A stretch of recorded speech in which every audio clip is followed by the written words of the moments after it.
what I've been asked to talk about is what the impact of a single heartworm positive dog is. And I think when I first looked at this, I was thinking from the aspect of, okay, we're in an area that doesn't have heartworm and dogs come in because of moved in from a heartworm endemic area, or this dog maybe got adopted.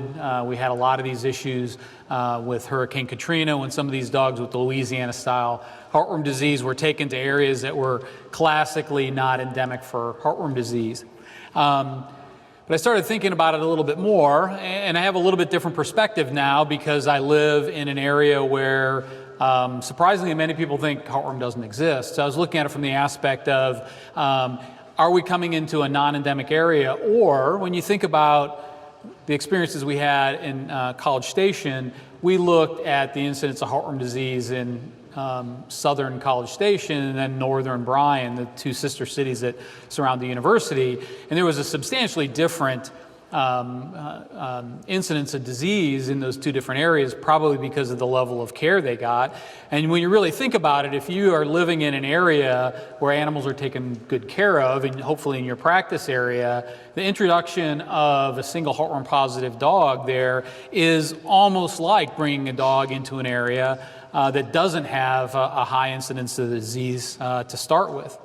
So when we look at areas that we're really interested in, we look at these maps, and these maps are taken off the American Heartworm Society website. And if you haven't visited that website, I think we can all, as a group, be really proud of that website because it's filled with a lot of great information that can be utilized by not only us as practitioners, but as our clients to answer some of their questions. And you'll see that the incidence maps have changed over a period of time. And so the question is, at what time does an area become endemic for the disease, and what causes that spread? And that spread is obviously introduction of a heartworm positive animal. And I'm not going to say a heartworm positive dog because it's probably not only just a heartworm positive dog. It can be other animals that serve as a reservoir. Obviously, cats don't serve as a very important reservoir, but other canids in fact do.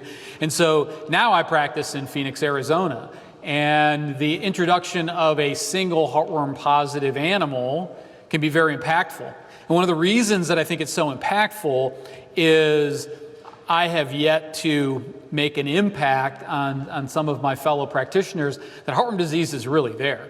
I've been there, maybe 16 months.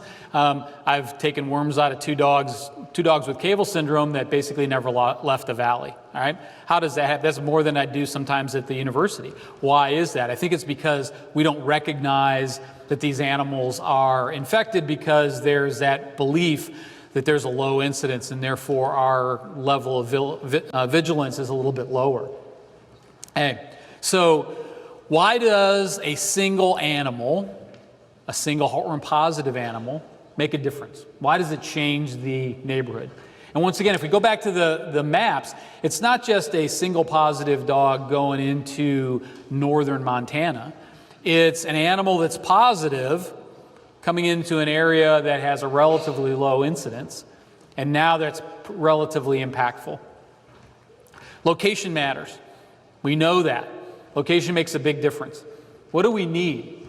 Well, we're talking about this single animal that's heartworm positive, and he's not only antigen positive, right? He's got to be microfilaria positive. And if we just go back to our previous discussions, he's probably not on doxycycline, or his microfilaria would not develop into infective L3. We've got to have a reservoir. We've got to have a microfilaria positive animal. And that's either a client-owned animal, a feral animal, or what I believe, at least in the Phoenix area, is really problematic, is the coyote population. I walk my dogs really early in the morning. I get up at 4 in the morning. I have no idea why, but I can't stop doing it, okay? So I take my dogs out. I used to live in an apartment, just recently moved into a new home. In our apartment, which is right next to a mall, I'd walk them through the mall, and I'd have to dodge coyotes in the parking lot, in between the javelinas that would come in occasionally as well. Well, those coyotes, I'm pretty certain, are not on preventative. Most of them have not been exposed to doxycycline either, unless they ate a pet animal that was on doxycycline, which happens as well, okay? There is a reservoir that's there all the time. It's not the single clindone animal that has that. That's a reservoir that I think is problematic. And if you look at some of the maps of spread of heartworm disease, and you look at the spread of the coyote population, you can overlay them and you can make a pretty good story that they brought things in. It would be interesting to look at other potential reservoirs as well. Okay? We need infected mosquitoes. We need infected mosquitoes that fed on that microfilariamic host animal, had the opportunity for those L1 to go to L3 and become an infective L3, and now be transmitted obviously to an unprotected animal. We get back to location. How far do mosquitoes fly?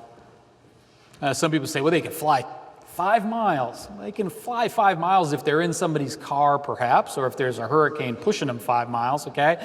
But on average, they stay in about a 400-meter circle. So if you have an animal, a reservoir, be it your neighbor's dog or the coyote population that's living on the golf course and hanging out on the golf course at the evening and then sleeping right behind your nice golf course home in the evening, those mosquitoes that sit in your backyard because you have standing water go feed on those coyotes, and now the proximity of that reservoir becomes important. So the fact that that animal came into your dog's area becomes really, really important. And remember, those mosquitoes that are living in your bird bath or living in your backyard in a puddle because you perhaps irrigate just a little tiny bit too much, what do?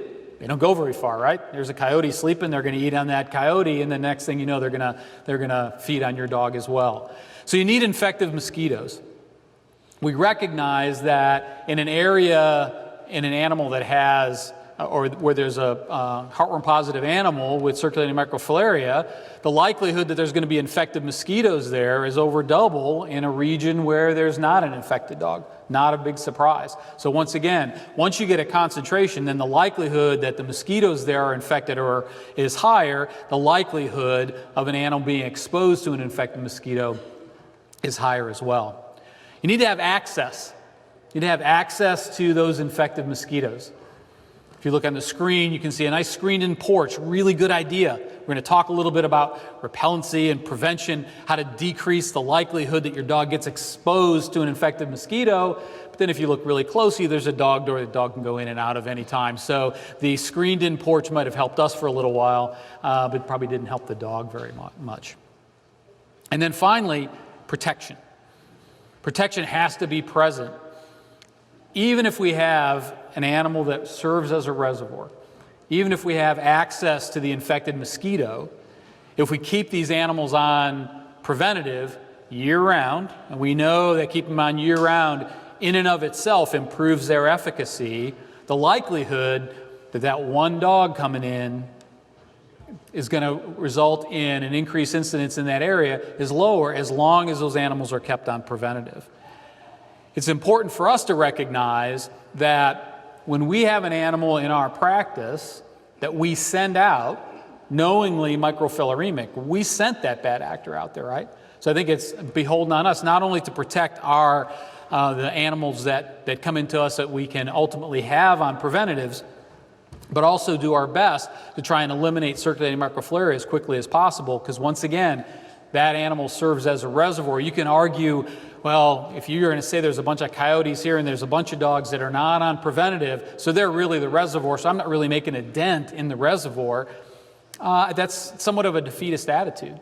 In my opinion, every little bit, every little change we can make, we protect a 400-meter radius, and if we protect enough of those 400-meter radii in our practice area, then we made a big dent in the likelihood that we're going to spread the disease, at least in our practice area. We only have control over our practice area, but we should do the best we can in our practice area. Thank you.